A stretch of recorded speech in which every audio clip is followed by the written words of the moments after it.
Well, hello there and welcome back, my wonderful friends. Thank you so much. If you're new to this channel, thank you for subscribing. Thank you for joining us in the study of this amazing book, A Course in Miracles. I'm coming to you from beautiful Costa Rica. I'll be here for the next few days on a retreat, a Channeling Jesus retreat. So I'm super happy to be here to dive deep into my spirituality with a huge group of friends who are all like-minded, and I'm so excited. So we're gonna do lesson number 23 today, and this lesson gives us such huge valuable content that you can keep in your mind as like a underpinning to all the lessons that we do for the rest of the year. This is a good one. Lesson 23. I can escape from the world I see by giving up attack thoughts. Here we go. The idea for today contains the only way out of fear that will ever succeed. Nothing else will work. Everything else is meaningless. But this way cannot fail. Every thought you have makes up some segment of the world you see. It is with your thoughts, then, that we must work, if your perception of the world is to be changed. Very important. If the cause of the world you see is attack thoughts, you must learn that it is these thoughts which you do not want. There is no point in lamenting the world. There is no point in trying to change the world. And we'll talk more about that in a minute, because I think I have an answer to one of the questions that I asked yesterday, as a matter of fact. It is incapable of change because it is merely an effect. But there is indeed a point in changing your thoughts about the world. Here you are changing the cause. The effect will change automatically. So that's this concept that I think we need to hold on to for the remainder of the time that we're doing the lessons. The world that we see outside of us, as much as you can intellectually pinpoint what you think is the cause and the effect, the world we see is the effect. The cause is our thoughts.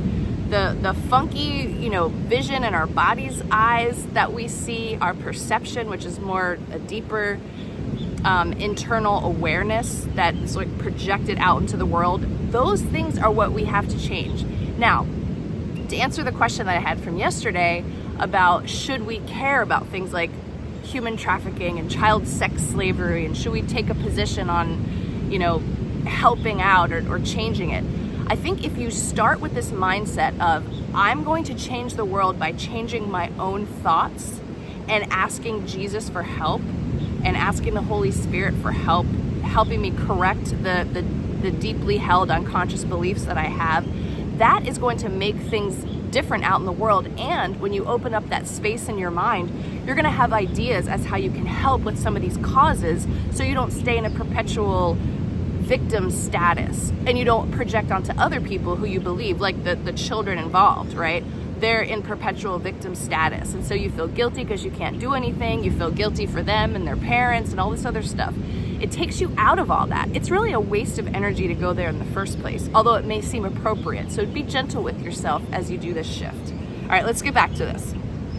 All right, the world you see is a vengeful world, and everything in it is a symbol of vengeance. Each of your perceptions of external reality is a pictorial representation of your own attack thoughts. Own that. Be responsible for that.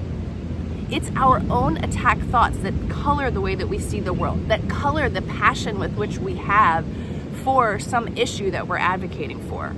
When we change our thoughts, we're going to see hopefulness and experience hopefulness in a whole new way. All right. One can well ask if this can be called seeing. Is not fantasy a better word for such a process, and hallucination a more appropriate term for the result? Jesus tells us we hallucinate a lot in this book. You see the world that you have made, but you do not see yourself as the image maker. You cannot be saved from the world, but you can escape from its cause. Remember, our thoughts are the cause.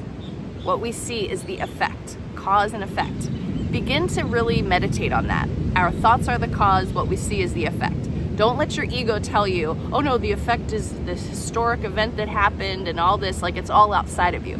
It's not. You see the world that you have made, but you do not see yourself as the image maker. Oh, I just read that paragraph. The idea for today introduces the thought that you are not trapped in the world you see because its cause can be changed. This change requires first that the cause be identified and then let go so that it can be replaced. The first two steps in this process require your cooperation. The final one does not. Your images have already been replaced. By taking the first two steps, you will see that this is so. So when it says things like you're already whole, you're already healed, there's this part of us that never left God. We never went into separation. This whole illusion thing that's happening with us in some way isn't actually happening, but just know that we're here. We chose to separate. We chose to be here. So we may as well do this internal work to get the absolute most, to get the juice out of the squeeze for this incarnation. Besides using it throughout the day as the need arises, practice periods are required in applying today's idea. As you look about you, repeat the idea slowly to yourself first, and then close your eyes and devote about a minute to searching your mind for as many attack thoughts as occur to you. As each one crosses your mind, say, I can escape from the world I see by giving up attack thoughts about human trafficking. Hold each attack thought in mind as you say this, and then dismiss that thought and go on to the next. In the practice periods, be sure to include both your thoughts of attacking, and of being attacked. So we shift from being a victim to a perpetrator, probably unconsciously without even realizing it. But just the idea of attack is what we're asking Jesus and the Holy Spirit to help correct in our minds so that we can begin to see differently and experience differently and perceive differently. That's what really makes the change, believe it or not. I'm still working on believing it, by the way. In the practice, hold each attack thought in mind as you say this, and then dismiss that thought and go on to the next. So there you go. In the practice periods, be sure to include both your thoughts of attacking and of being attacked. Their effects are exactly the same because they are exactly the same. You do not recognize this as yet, and you are asked at this time only to treat them as the same in today's practice periods, a new challenge for us. My victim status and my perpetrator status are actually the same. We are still at the stage of identifying the cause of the world you see. When you finally learn that thoughts of attack and of being attacked are not different, you will be ready to let the cause go. So imagine the responsibility that we have. We are the ones that are visualizing this